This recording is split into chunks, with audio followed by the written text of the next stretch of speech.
আবু জাহিল্লা আমার নবীর এত জ্বালান জ্বালাইছে, কিন্তু আবু জাহিল্লারে কবর থেকে উঠায় আগুন দিয়া পুরাই নাই। আবু লাহেব আমার নবীর এমন জ্বালান জ্বালাইছে, এত কষ্ট দিছে, কোনদিন কবর থেকে তুইলা তারে আগুন দিয়া পুরাই নাই। আব্দুল্লাহ ইবনে উবাই ইবনে সুলুল, সে আমার নবীরে এত কান্দাইছে গো, কিন্তু তারে কবর থেকে উঠায় আগুন দিয়া পুরাই নাই। কিন্তু আমার সমাজের ভিতরে নুরাল ফাগলা নামে একটা লোক, তারে কবর দেওয়ার পরে একদিন না 2 দিন না 14 দিন পরে তারে কবর থেকে উঠাইয়া তারে আগুন দিয়া পুড়াইয়া ফেলছে। জিগাইলাম কেন? কয় সে বলে বন্ড।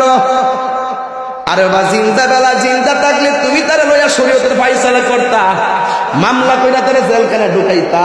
একটা কথা মনে রাখবা, সে বন্ড হোক যাই হোক না কেন, যখন মানুষ মইরা যায় দুনিয়ার কোনো মাতবাড়ি চলে না, তার বিচার করার হক একজনের হাতে। জবান খুইনা গুন তিনি কে? এই কথাটা বলা কি আমার অন্যায় হয়েছে?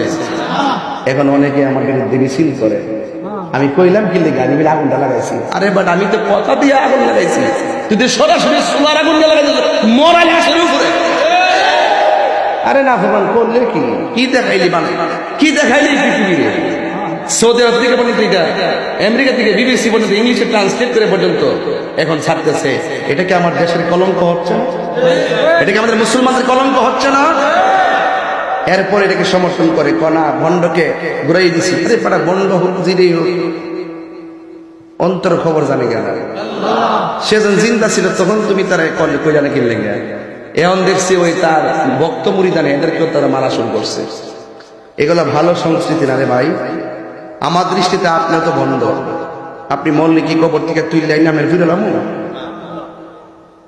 আমার নবী যখন দুনিয়ার মধ্যে সুআগমন করছেন, ওই সময়টা ছিল আইয়ামে জাহিলিয়া। আইয়ামে জাহিলিয়াতের মধ্যে আমার নবী যখন আসলেন, যুবক ভাইরা ওই সময়টা কেমন ছিল?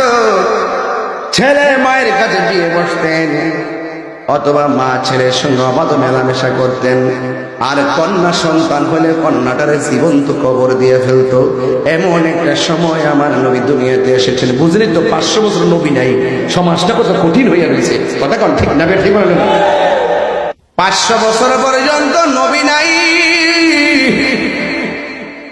আমার নবীকে আমার আল্লাহ 500 বছর পর দুনিয়ায় পাঠাইছে। ওই সময়টা ছিল আইয়ামে জাহিলিয়াতের সময়। কথা কন ঠিক কিনা? আবু জাহিল্লা আমার নবীর এত জ্বালান জ্বালাইছে, কিন্তু আবু জাহিল্লারে কবর থেকে উঠায় আগুন দিয়া পুরাই নাই। আবু লাহেব আমার নবীর এমন জ্বালান জ্বালাইছে, এত কষ্ট দিছে, কোনদিন কবর থেকে তুইলা তারে আগুন দিয়া পুরাই নাই। আব্দুল্লাহ ইবনে উবাই ইবনে সুলুল, সে আমার নবীরে এত কান্দাইছে গো, কিন্তু তারে কবর থেকে উঠায় আগুন দিয়া পুরাই নাই।